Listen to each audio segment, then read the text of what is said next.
Are you struggling to balance fatherhood and your creative work without feeling overwhelmed? In this video, I'm going to share my top strategies that have helped me stay productive as a filmmaker and entrepreneur while being the best dad that I can be.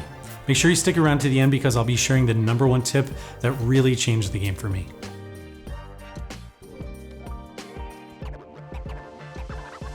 Look, the first thing that changed the game for me was actually sitting down and setting clear priorities.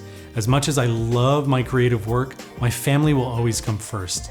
And I've realized that having clear, non-negotiable priorities actually makes me more productive and present in both of those areas of my life. So the first thing is to define your non-negotiables. For me, that means being there for dinner and bedtime with my kids every day.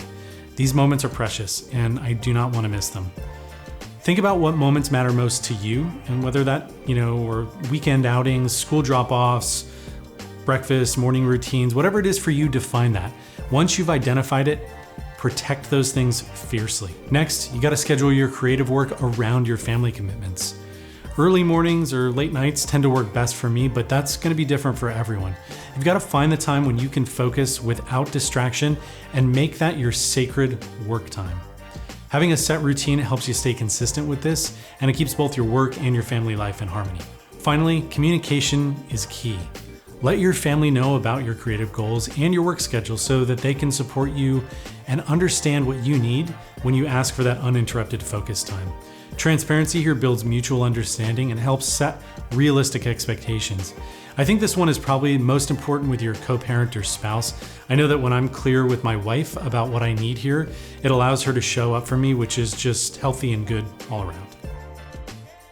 Forget about multitasking. It's a productivity killer. I used to believe that juggling multiple things at once was the only way to keep up, but it left me feeling really drained and scattered. In fact, there's a lot of research that shows that switching between tasks actually reduces your efficiency and increases stress, and that makes it harder to focus on the things that really matter to you. So now what I do is I focus on one task at a time. I create focus blocks where I work without distraction, whether it's editing a video or brainstorming new ideas, or even just spending time with my kids. I give each of those tasks my full and undivided attention, and this has allowed me to produce higher quality work while also being much more present with my family. To this end, eliminating digital clutter has helped a lot in this regard. I turn off notifications, I put my phone on Do Not Disturb, and I set really clear boundaries so I can deep dive into my work. We know from research that constant digital interruptions can take a significant toll on your productivity and your mental well-being. So to stay on track further, what I like to do is use a calendar religiously. I plan my day there and I make sure that I'm getting the most of my time that way. I structure my day with clear goals, and it helps me feel accomplished at the end of the day without feeling totally overwhelmed by this imaginary mental to-do list. This was really tough for me. Early in my career, I would just say yes to everything, every project, every opportunity.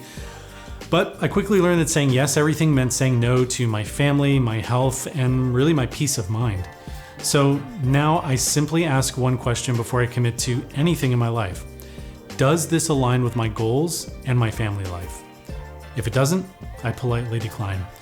When you start doing this, you might get a little FOMO at first, but learning to say no gracefully has given me much more control over my schedule, and it's helped me focus on what truly matters to me. When you're selective with projects, that allows you to focus on work in a meaningful way, and it excites you more deeply. I've also learned to delegate tasks that don't need my direct attention, whether that's outsourcing editing, hiring freelancers, or simply asking for help around the house. This frees up my time to do things that really matter to me. When you prioritize what matters most, it ensures that family time will never take a back seat. When you say no to the less important things, you're actually saying yes to what's truly valuable to you in your own life. Take care of yourself. There's this old saying, you can't pour from an empty cup. I used to put myself to the limit with all the work that I would take on. I wanted to work harder, and I thought that that would lead to success. But the truth is, taking care of myself has made me a much better dad, a more productive creator, and generally more successful. Things like getting enough sleep are crucial. When I'm well rested, I'm more patient with my kids and I'm more focused at work. I aim for 8 hours of quality sleep each night, and I do that by having a bedtime routine that helps me wind down. Moreover, exercise, that's another non-negotiable.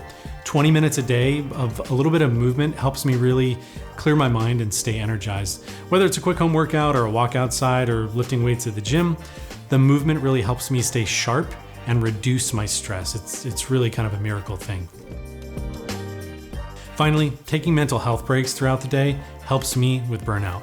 Whether that's a quick walk, meditation, or just stepping away from the screen for a few minutes, it makes a big difference in my day. I actually schedule those short breaks in my calendar every hour, and I've found a massive increase in my productivity and focus. Look, balancing fatherhood and creativity is not easy, but with these strategies, I have found that it is definitely possible. I'm curious, if you're a creative dad, which of these tips resonated most with you? Let me know in the comments below. And hey, if you enjoyed this video, don't forget to like and subscribe and hit that little notification bell, because that way you'll get alerted of future videos that come out on this channel. And make sure to follow me on all the socials, because I drop a lot of tips for balancing work and family life, especially for us creative dads. All right, that's it. Thanks for watching, and I'll see you in the next one.